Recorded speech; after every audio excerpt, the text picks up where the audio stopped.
사도행전 9장 1절부터 19절까지 교독하겠습니다. 사도행전 9장 1절부터 19절. 사울이 주의 제자들에 대하여 여전히 위협과 살기가 등등하여 대제사장들에게 가서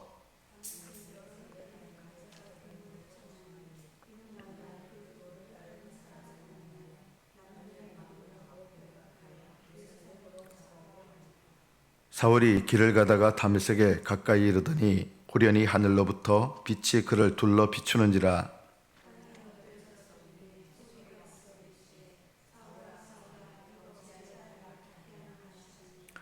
대답하되 주여 누구시니까? 이르시되 나는 네가 박해하는 예수라.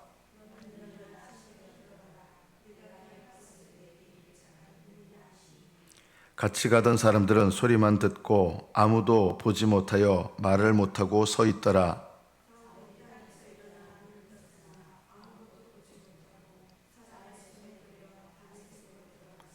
사흘 동안 보지 못하고 먹지도 마시지도 아니하니라.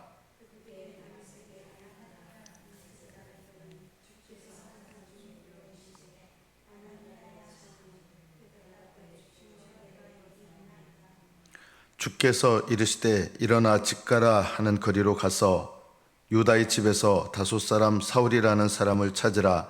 그가 기도하는 중이니라.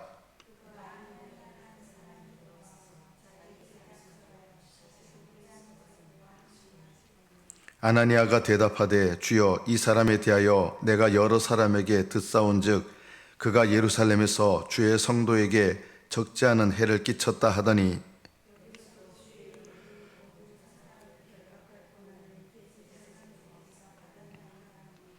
주께서 이르시되 가라. 이 사람은 내 이름을 이방인과 임금들과 이스라엘 자손들에게 전하기 위하여 택한 나의 그릇이라.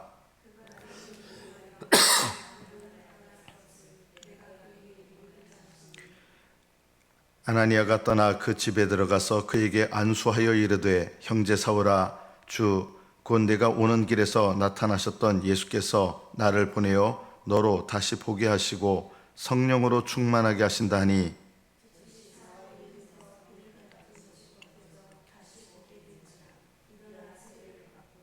음식을 먹음에 강건하여 지니라.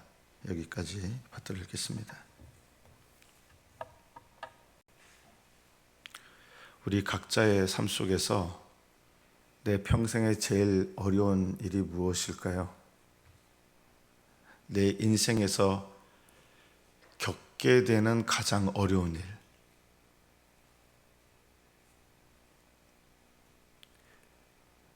그것은 내 죄를 깨닫고 회개하는 일입니다. 이것이 가장 어렵습니다. 내 죄를 깨닫는 게 왜 어려운가 의아하시겠지만 이것이야말로 내 인생에서 일어나기 힘든 가장 어려운 일입니다. 죄를 깨닫는다는 것은 성경의 의미로 말하면 하나님께서 깨닫게 하셔서 깨닫는 것을 말합니다. 그리고 하나님께서 깨닫게 하셔서 돌이킴에 이르게 하시는 깨달음, 이것이 성경이 말하는 죄를 깨닫는 것입니다. 다시 말씀드리면 하나님께서 죄를 깨닫게 하사 그 깨달음으로 말미암아 하나님께로 돌이키는 회개함에 이르게 하시는 깨달음, 이것이 성경이 말씀하는 죄를 깨닫는 것입니다. 이것은 하나님께서 은혜를 베풀지 않는 사람은 불가능한 일입니다. 죄를 깨닫는 게 불가능합니다. 지옥에 있는 사람들 중에 죄를 깨닫는 사람이 있을까요? 지금 여러분 단 한 명도 없습니다. 그러면 지옥에 있는 사람들은 자기 죄를 모릅니까? 알지요. 자기가 자기 죄 때문에 고생하고 자기 죄 때문에 이 영원한 형벌을 받는다는 사실을 누구보다 잘 알고 있습니다. 지금 저는 지옥에 안 가봤지만 지옥에 가 있는 분들은 자기 죄 때문에 이 영원한 고통을 지금 받고 있다는 것을 누구보다 잘 압니다. 그런데 그게 죄를 깨닫는 걸까요? 아닙니다. 지옥에 있는 사람 중에 죄를 깨닫는 사람은 단 한 명도 없습니다. 앞으로도 없습니다. 죄를 깨닫는다는 것은 세 번째 얘기합니다. 이것을 꼭 기억하십시오. 죄를 깨닫는 것은 하나님께서 깨닫게 하셔서 하나님께로 돌이키게 하는 깨달음을 말합니다. 그래서 우리는 이것이 하나님의 은혜가 아니면 우리에게 일어날 수 없는, 죄인에게 일어날 수 없는 불가능한 일이라는 것을 알아야 됩니다.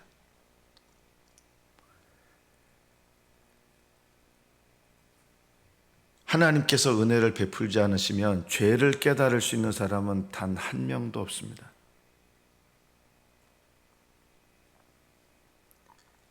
오늘 이 본문의 사울, 바울이죠. 이 사울이 예수님의 이름을 증거하는 제자들에 대해서 위협과 살기가 여전히 등등했습니다. 살기가 등등했어요. 죽여야겠다 이것들을. 본인은 어떤 생각을 했을까요? 나는 내가 사랑하는 하나님을 위해서 이렇게 열심히 있다고 생각을 했어요. 여러분 주의하셔야 됩니다. 내가 하나님을 향하여 열심히 있다고 생각하시는 분들이 오히려 죄를 깨닫기 가장 어려울 수도 있습니다. 사도 바울이 그런 분이었습니다. 예수님 만나기 전에 내가 누구보다도 하나님 앞에 내가 열심 있다고 생각했습니다. 정말 열심으로 보면 특심했습니다. 그러나 사도 바울은 자기 죄를 전혀 깨닫지 못합니다. 그러면 자기 죄에 대해서 직면해 본 적이 없을까요? 로마서 7장을 이렇게 보면 사도 바울이요, 이 자기 죄 때문에 자기가 극복할 수 없는 죄를 발견한 것 같아요. 예수님을 만나기 전에도 자기 힘으로 극복할 수 없는 죄를 경험해요. 그게 뭐냐면 10번째 뒤에 있는 계명 중에 하나가 뭐냐면 이 탐심에 관한 거거든요. 내 이웃의 소유나 내 이웃의 아내나 탐내지 말라. 살인하지 말라. 난 살인한 적 없어. 내 부모를 공경하라. 나는 부모에게 공경해. 우상 숭배하지 마라. 나 우상 숭배 안 하고 있어. 거짓말하지 마라. 하면 나 거짓말 안 했어. 나 정직한 사람이야. 이런 계명들은 다 간음하지 말라. 나 간음한 적 없어. 다 지켰다고 생각했을 거예요. 그런데 사도 바울이 아마도 예수님을 만나기 전에 갈등했던 것 중에 하나가 뭐냐면 탐내지 말라. 이거는 이 죄를 넘어서려고 하면 탐심이 더 강해지는 거예요. 극복이 안 되는 거예요. 로마서 7장에서 오라 나는 공고한 사람이로다. 그것이 예수님을 믿고 난 다음에 경험일 수도 있지만 저는 또 한편으로는 사도 바울이 왜 이렇게 예수님의 이름을 증거하는 자들에 대해서 살기와 위협이 등등했을까? 좀 심리적으로 보면 이런 부분이 있는 거예요. 하나님 앞에 뭔가 자기가 가지고 있는 죄의식, 이 죄의식을 하나님을 향한 열심으로 그것을 무마하려고 하는 마음도 분명히 있었을 거예요. 왜 이렇게 열심을 냈을까, 바울이? 그거는 그의 내면 가운데 하나님께서 바울의 내면 가운데 짓누르신 게 분명히 있으십니다. 그게 뭐냐면 하나님의 율법 앞에서 자기가 이게 극복이 안 되는 죄, 자기가 사실은 율법도 잘 모르는 상태였어요. 극복이 안 되는 죄를 발견하고 그걸 이기려고 하는데 이기려고 하면 이기려고 할수록 극복이 안 되는 자기를 발견하고 죄의식을 아마 느꼈을 겁니다. 이 죄의식을 해결하는 방법은 하나님을 위한 엄청난 열심을 내는 거예요. 저는 바울이 왜 이렇게 가장 앞장서서 위협과 살기가 등등했는가? 이것이 바울의 내면에서 일어난 일일 것입니다. 그러나 이것이 죄를 깨닫는 것은 아닙니다. 제일 어려운 일이 여러분 스스로의 힘으로 불가능한 일이 죄를 깨닫는 일입니다. 아십니까? 하나님께 이것을 구하셔야 됩니다. 어떤 분들이 죄를 깨닫기가 제일 어려운지 아십니까? 예수님을 믿는 분들 중에 하나님을 위해서 내가 인생을 잘 살아왔다고 자부하시는 분들, 내 죄를 깨닫기 어렵습니다. 나는 하나님 앞에서 성실하게 살아왔다고 생각하시는 분들, 죄를 깨닫기 어렵습니다. 나는 그래도 남들에 비해서 하나님 앞에서 열심히 살려고 노력했다고 생각하시는 분들, 죄를 깨닫기 어렵습니다. 왜 깨닫기 어려운지 아십니까? 죄를 깨닫게 하시는 하나님의 은혜는 내가 하나님 앞에 아무것도 아닌 존재라는 것, 내가 하나님 앞에 내 스스로 이 문제를 조금도 해결할 수 없는 그런 존재라는 것을 깨달아야 가능한 일인데, 가능한 것도 아니에요. 사실은 그 마음이 있어야 되는데, 오히려 나는 인생을 열심히 살아왔어요. 잘 살아왔어요. 나는 여태까지 하나님 앞에서 다른 사람보다 저는 열심을 냈어요. 이런 분들이 죄를 깨닫는 것이 가장 어렵습니다.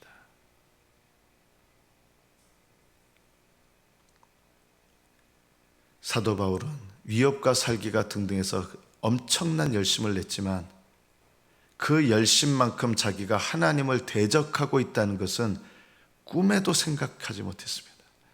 나는 하나님을 위해서 열심 내고 있다고 생각했어요. 나는 하나님을 위해서 살고 있다고 생각했어요. 나는 하나님 앞에 이렇게 내 자신을 헌신하고 있다고 생각했어요. 이런 사람이 죄를 깨닫기가 제일 어렵습니다. 예수님께서 말씀하셨습니다.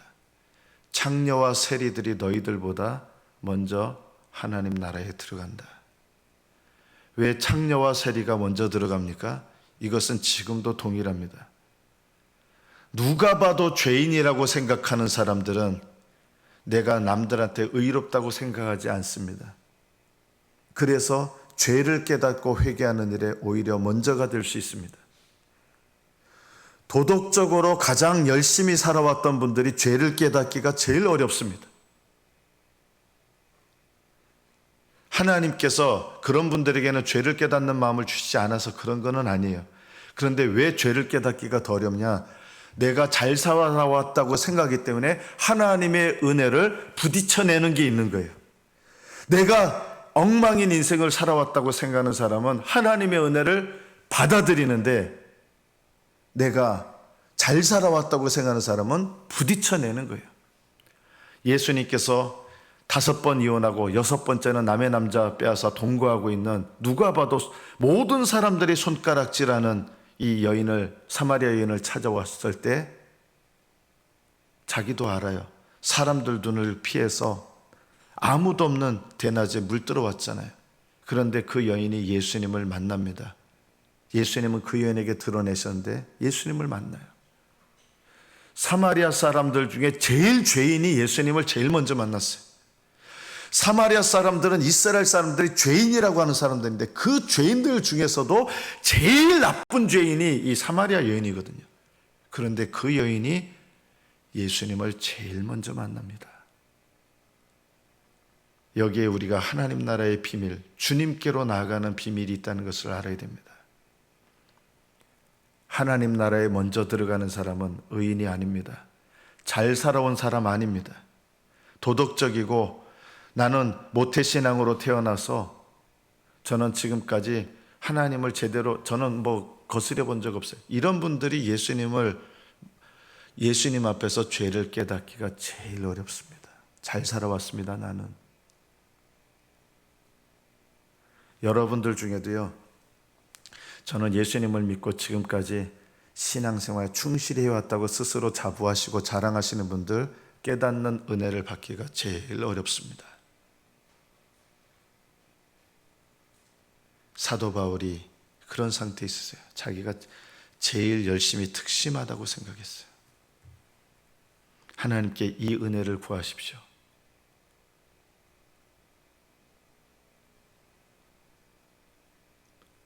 내 죄를 깨닫는 것이 내 인생에서 제일 어려운 일이고, 이것은 내 힘으로 되는 일이 아닙니다.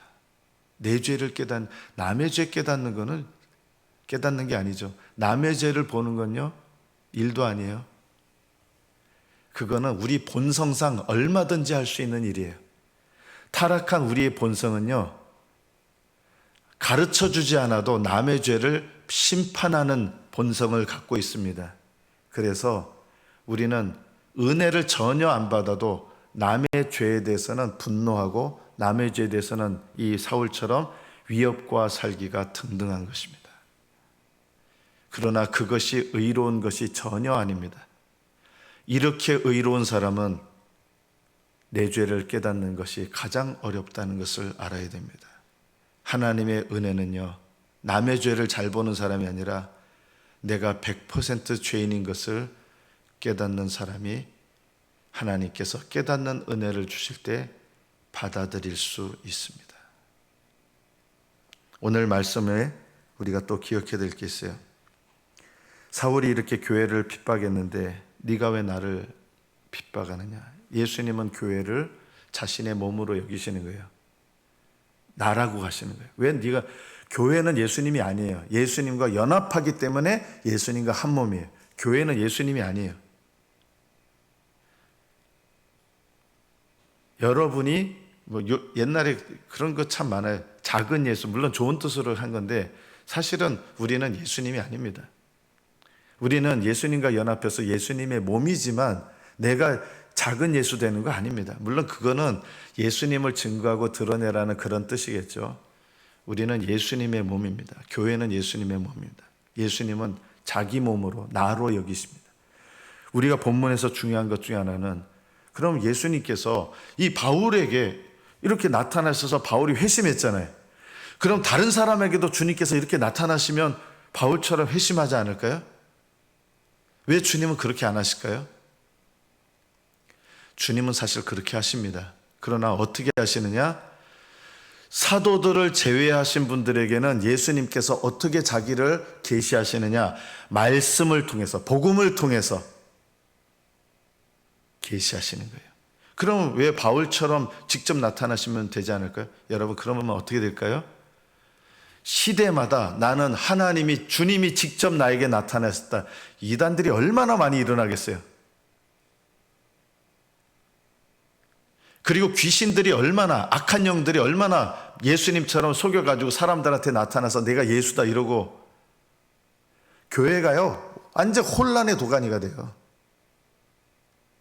저는 그런 상상해봤거든요. 바울을 만나주신 것처럼 예수님이 모든 사람들을 사랑하시면 각자에게 이렇게 나타나시면 다 회심할 거 아니에요. 천만에. 교회가요 악한 영들이 역사해서 완전히 혼란의 도가니가 됩니다. 거짓 영들이 역사하고 사도들에게만 친히 계시하십니다. 아나니아라는 분이 다메섹에 있었던 신령한 분입니다. 이분에게도 예수님이 친히 나타내시지 않았습니다. 오늘 본문에 보면 환상 중에 아나니아에게 나타나셔서, 환상 중에 아나니아야, 사울이란 사람을 찾아가라.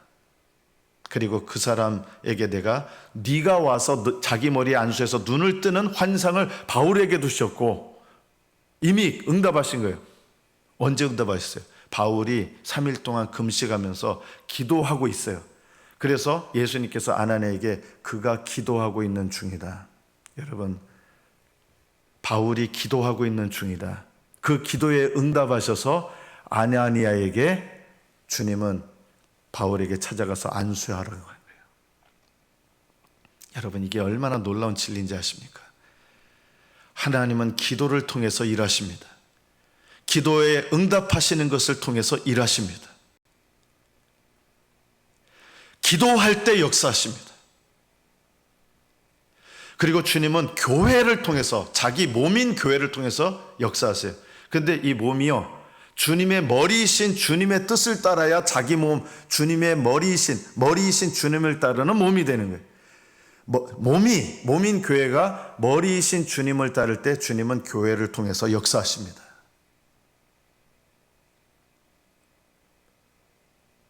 예전에 어느 무슨 복음성에 보면 주님은 팔이 없으시고 교회가 주님의 팔임. 저는 그런 가사 저 되게 싫어합니다. 주님이 왜 팔이 없습니까? 비성경적인 얘기예요. 사람들한테 굉장히 은혜스럽게 들릴지 모르지만 주님은 팔이 없습니다. 다리가, 말도 안 되는 소리예요. 아니에요. 주님은 얼마든지 하실 수 있어요. 왜 주님이 팔이 없어요? 영적으로도 팔이 있으세요. 오른손이 있으세요. 그러나 교회를 통해서 하나님은 일하시기를 기뻐하십니다. 교회를 통해서 아나니아를 보내시는 거예요. 아나니아가 안수할 때 눈이 다시 열리게 하시고, 아나니아가 안수할 때 성령 충만을 받아요. 주님께서 친히 하실 수도 있는데 왜 이렇게 하십니까? 하나님은 교회를 통하여서, 주님은 교회를 통해서 일하시기 때문입니다. 이것을 기억하십시오. 교회를 통해서 일하시고, 그냥 교회를 통해서 일하시는 게 아니라 머리 대신 예수님을 따르는 몸인 교회를 통해서 일하시고, 그리고 교회가 기도할 때 일하시는 거예요. 교회가 머리를 따르지 않으면요, 주님은 그 교회를 통해서 일하지 않으십니다. 무조건 교회를 통해서 일하시는 게 아니에요. 교회가, 주님의 몸인 교회가 머리 대신 주님의 뜻을 따라 행할 때 주님은 몸인 교회를 통해서 역사하시고, 그냥 역사하시는 것이 아니라 기도할 때 역사하시는 것입니다. 저는 우리 교회가 그렇게 되어지기를 축복합니다. 주의 몸된, 머리 대신 주님을 따르는 교회가 되는 것, 그리고 우리 교회가 기도하는 교회가 되는 것, 하나님 뜻을 따라. 이것이 하나님께서 우리 교회를 통해서 일하기를 기뻐하시는데, 그 일하시기를 기뻐하시는 주님의 뜻이 나타나는 데 있어서 두 가지입니다. 머리 대신 주님의 뜻을 따르는 교회, 기도하는 교회. 이것이 주님께서 쓰시는 교회의 조건입니다. 주님께서 네가 뭘 해야 될지 친히 말씀하지 않으시고 아나니아를 보내서 네가 행할 길을, 네가 어떤 길을 행해야 되는지 너에게 이를 자가 있느니라 하면서 아나니아를 보내신 거예요. 왜 주님은 이렇게 하실까요? 직접 말씀하실 수도 있는데, 여러분, 주님은 교회를 통해서 일하시기를 기뻐하시기 때문입니다. 그리고 교회를 통해서 일하시는 것은 교회가 아니라 주님이십니다. 머리 대신 주님과 교회는 한 몸입니다. 그래서 교회가 이렇게 중요한 것입니다. 신앙생활은 교회 안에서 하는 것입니다. 교회와 동떨어져서 신앙생활 하시는 분들은 이미 병들어 있는 겁니다. 하나님은 항상 교회 안에서 신앙생활하게 하십니다. 이것을 꼭 기억하십시오. 말씀을 맺습니다. 아나니아는 바울에게 찾아와서 제일 먼저 한 말이 있습니다. 사울을 가리켜서 사울 선생 이렇게 하지 않았습니다. 형제 사울아.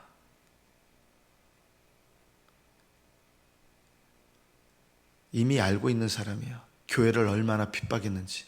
그리고 지금도 다메섹, 자기가 살고 있는 곳에 공문을 받아가지고 죽이러 또 잡으러 온 사람들인 것을 알고 있는데, 하나님 명령을 따라서 하나님 뜻 가운데서 이 사람을 형제 사울아 하고 형제로 받아들이고, 어떻게 보면 목숨 걸고 간 거예요. 이분은요, 주님 뜻에 순종해서 형제 사울아.